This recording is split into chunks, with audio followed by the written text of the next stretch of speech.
Before I start my message, I would like to thank, because it's Pastor's Appreciation Month, I'd like to thank Pastor Jack for allowing me to be part of this ministry, to preach God's word in this church.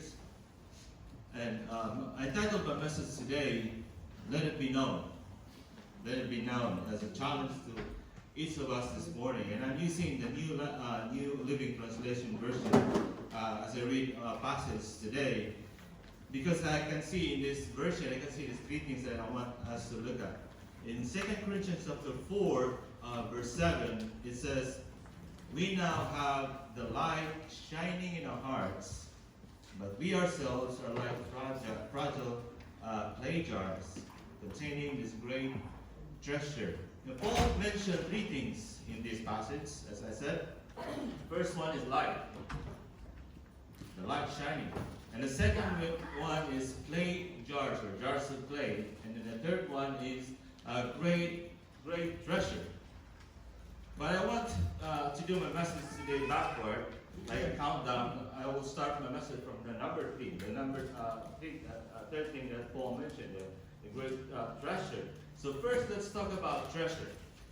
Treasure. Our lives, we view treasure differently, right? We view treasure differently. Some people view knowledge as their treasure. That's why some parents will say to their kids, you need to study hard. That's the only valuable legacy that we can help you achieve, right? Some parents will say that to their kids. And some people are mostly women, or some women also view jewelry as their treasure, right? I would like to say mostly, not all. Mostly, because there's one Sunday that I preached, and I said, according to the survey, 75% of the families who will do this will end up like this. And you know what? There's one woman who stopped me and said, "I don't agree with you, Pastor. I don't believe that, because we are not like that." I said, "That's why it's 75%, not all." Probably you're part of the 25%, so I'm saying it again. Most women, not all. Jewelers view jewelers as their treasure. There's one woman, she decided to have her portrait painted. And she told the artist, "Hey, I want you to paint me with diamond rings and diamond necklace and emerald bracelets and ruby earrings, and have a gold bullocks." And the artist was confused. He said, "But you're not wearing any of those things." And so she said, "I know. It's in case I should die before my husband. I'm sure he will remarry right away, I'm pretty sure. And I want his new wife to go crazy looking for this jewelry." I think I have an idea painting myself in front of bars of gold. But like I said, most women like jewelry. Others also view money as their treasure. Or anything or everything that can make or turn into money, that's their treasure. There was a guy who brought, he bought a new fridge because he wants a bigger one. And so his old fridge is still good, it's still okay, so he put it outside and he put a sign that says, "You want it, you take it." For 3 days, the fridge was sat there without even one person looking at it. So he changed the sign. He put the sign, changed it. It says, "Fridge for sale for $200. The next day, someone stole it.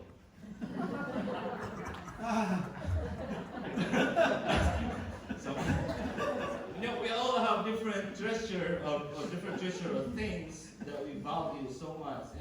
And looking at our passage today, Paul did not specify what he means by treasure.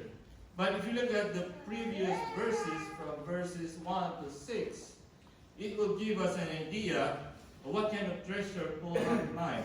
It is the gospel. Probably you know it, or knew it. It is the gospel. It is the light of the knowledge of the glory of God in the face of Christ Jesus. It is salvation that we have.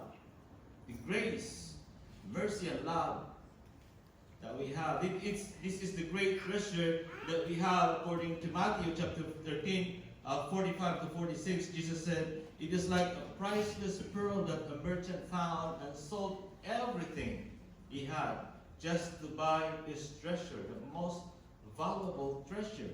It is the great truth for which Stephen died. He was stoned to death.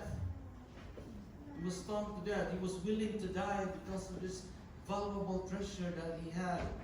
It is a treasure that Paul, when he obtained it, when he got it, he devoted himself proclaiming the gospel, proclaiming this treasure. In verses 8 to 10 in our passage, Paul highlights 4 exploits that are not desirable in his time and even to us today. We don't want to experience this kind of exploits. He said he was pressed in every way. It means they habitually afflict or harass me. He was perplexed, he said. In Greek, it comes from the root verb. It means to be uncertain how to act because of the affliction and harassment every day. And he was persecuted, he said. In the Greek verb, it means to pursue. In other words, Paul was pursued from city to city by hostile Jews. And the 4th one, he said, he was struck down. He was not just pursued, but when they caught him, they stoned him and they dragged him outside the city. And I can see what a bloody ministry of Paul. They dragged him, they stoned him. None of us experience that, right? We don't experience that kind of, obstacles in life because we have this precious thing in our lives. The church today doesn't always prize the gospel as the greatest treasure. That's sad. Think of these questions. What are the things in your life that you denied? Things in your life that you abandoned? You suffered because you found a priceless spiritual treasure? Or do you think you have that treasure in your life right now? Because if you don't have that, you need to have it. You need to have Jesus Christ in your life. You need to be saved by grace, not by your own good works. If you have the treasure, the question is, it is more valuable than your life. The second thing that I want us to see is the vessel. He said, we are like fragile jars of clay, or clay jars. This term implies something not just fragile, but also inferior or expendable or disposable. It means it is prone to breakage and easily chip and crack. There's an article that I've read. I don't know if you've read this. An article on a site called Science Alert. It says, scientists think cockroach milk could be the superfood of the future. I say, ew. Disgusting, right? Disgusting. But all the most cockroaches don't actually provide milk. But this one cockroach, I put the name in there, it's the Em Tajada, which is the only known cockroach to give birth to live young, and has been shown to pump out a type of milk containing protein crystals to feed its babies. And as Cynthia Bowler said in Science Alert, she explains, the fact that an insect produces milk is pretty fascinating. But what fascinated researchers is that the fact a single one of these protein crystals contained more than 3 times the amount of energy found in an equivalent amount of buffalo milk, which is also higher in calories than dairy milk. And the crystals are like a complete food. They have proteins, fats, and sugars. If you look into the proteins sequences, they have all the essential amino acids from cockroach. Now, as I read this, the scientists thought that it is another brilliant discovery for better tomorrow. Discovery for better tomorrow. But for me, this discovery tells me that God can put something great even to the most disgusting and hideous creature, right? Even to the most disgusting. You know, I can see the same thing in a picture of a great treasure inside a clay jar. The contrast from our pitiful weakness and the great power of God. This image highlights our worthlessness. Paul did not portray himself like a silver vessel with gold inlays or vice versa. The contrast emphasizes the priceless value of the treasure compared to Paul's worthlessness, our worthlessness. And the image highlights our expendability. Jars of clay had no enduring value. Unlike glass, when it's broken, you can melt down and make a new one. But during Paul's time, jars of clay are non-recyclable. They can be easily replaced and not worth repairing. And so the image that Paul wants us to see is this: we are to be regarded as worthless or treated like one. That's what he experienced. But like Paul, we need to know that we are the carrier of the good tidings of great joy. We hear that a lot of times during Christmas. The good tidings of great joy. Now, we are the carrier of the good tidings of great joy. This is the image that Paul wanted to convey in 1 Corinthians chapter 1, verse 27 to 28. He said, instead, God chose things the world considers foolish in order to shame those who think they are wise.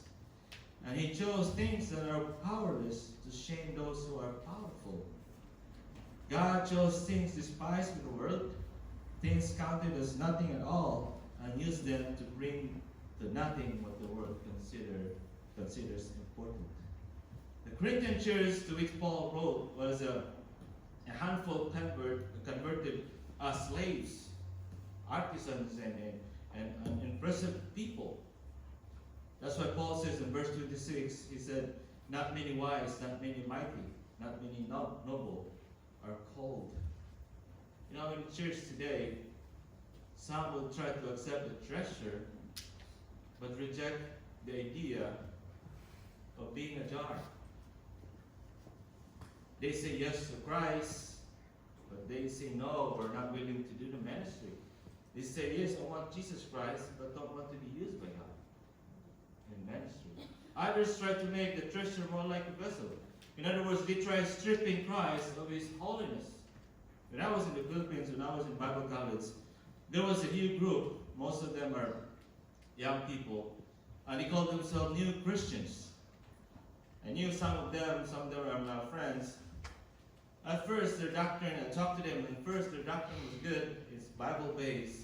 But then later on, they believe because Jesus Christ is in you, you're a God. And the funny thing is, if they meet each other, they will say, hey, good morning, God. How are you? What are you doing, God? You're stripping down Christ of his holiness. You are not a God, you are just a jar of clay. You're a vessel. Others try to make the vessel more worthy of the treasure by changing the clay pot into a silver jar. In other words, they think that they are more important than the gospel. They are more important in this church. As an intern, I was assigned in Tagbilaran, Bohol, Pastor Jack went there. It's one of the cities in the Philippines. It's in the middle part. And I was there for a year as an associate pastor, and they had an election for the new board members, church board members. And after the election, there's one man, one member of the church. He stood up and he was so angry, he was mad, and he said, I gave a lot in this church. I helped this church. And I am now elected as one of the elders. I'm out. And you know, I never saw him in the church after that. We must acknowledge that it's not about you, it's not about us, it's not about me, but it's about what and who he is in us. And last part of verse 7, Paul said, that makes it clear that our great power is from God, not from ourselves. And the third thing that I want us to see here is this is a challenge, as I said, the demand. The challenge that Paul has given to the reader of this book is to shine your light. Shine your light. The first part of verse 7, it says, we now have this light shining in our hearts. But the command that the Lord gave us is in verse 6. Verse 6, it says, let there be light in the darkness. The same command that Jesus gave in his Sermon on the Mount. In Matthew chapter 5, Jesus Christ said, you are the light of the world. Let it shine. Let it shine. And Paul accepted the challenge. If you look at in our passage prior, verse 5, it says, you see, we don't go around preaching about ourselves. We don't go around preaching about our degrees, our master's degrees, or what we have. We don't go around preaching about how big our church is. We don't go around preaching about how handsome our pastor is. We don't go around preaching, saying people that, no, if you go to our church, we have funny song and a gospel. We have a good music. But he said, we preach Jesus Christ is Lord. That's the light that God wants us to shine. The gospel of the glory of Christ. And I believe not everyone will accept the good news, right? Not everyone will accept the good news. And sometimes you'll be discouraged. I don't know if you heard Craig Rundle. He was a garbage truck driver. I just read an article about this. And I think there's nothing but garbage in the trash. Craig Rundle didn't think so. As a garbage driver, he brought an old sewing machine in his house. He also brought home lots of books he found from a pile of trash. And in 1995, Wendy's, they had this promo, and Craig always fill up stickers from Wendy's cups from the pile of trash, because last week I won a chicken sandwich, so probably this week I will win a French fries. They peel those stickers, but this time when you peeled off the stickers from a disposed cup, it reads, congratulations, you have won 200,000. He won 200,000.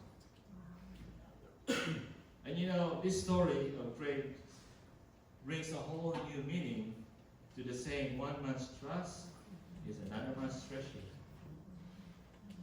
And I gave some tracts or some pamphlets like this here. 10 reasons Jesus came to God. I have a lot of these, or some of these in my car. Every time I have time, I just give it. And sometimes when I go to Seafood TV, I give these pamphlets and I talk to them and I ask them, if you have time, I can talk to you about the message of these pamphlets or about the Bible or the good news. And most of them, they're willing to listen. Most of them, they will say, I don't have time, I'm in a hurry. And some you just throw it away. There's one man, one guy, I told him, if you have time, you can read this, it might encourage you. And he said, no, I'm not from here. What an excuse. Not from here. I was asking him, what planet are you from? But I am the light. But it might be a trust to them, but it's still a treasure to me, to us. People might not see what we have as treasure. They might see it as a trust. But Paul encourages us in 1 Corinthians chapter 15, verse 58. He said, as long as you speak the word, whatever you do for the Lord, your labor is not in vain.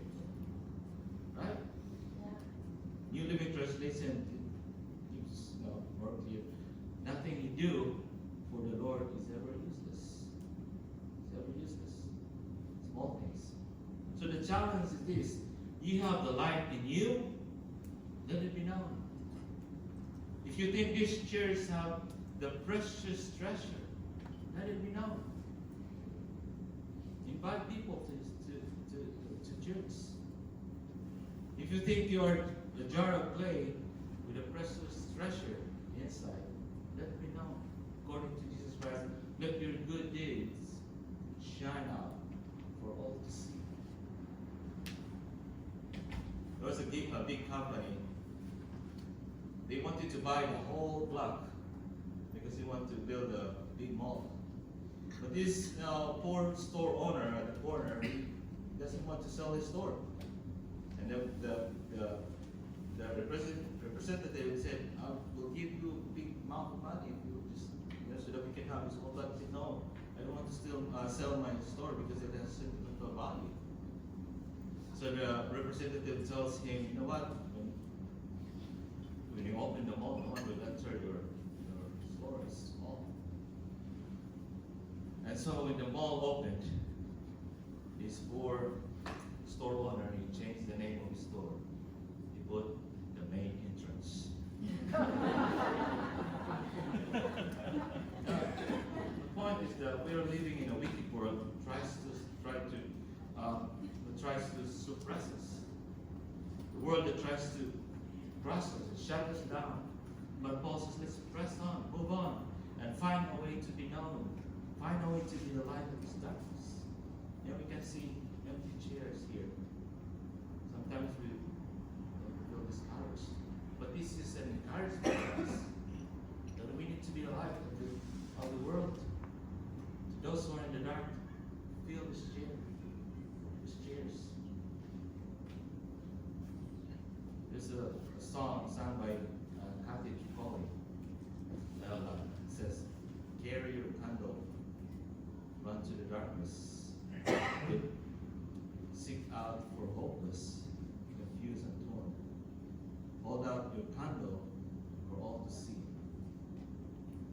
Take your candle and go like your word." I hope this is an encouragement to us this morning. You and I have the most powerful treasure.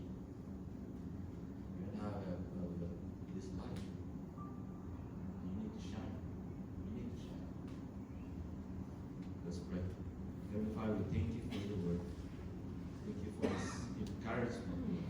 Thank you for reminding us that we are the carrier of this great treasure.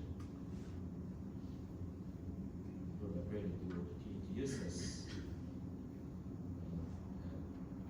Give us more opportunity to touch other people's lives.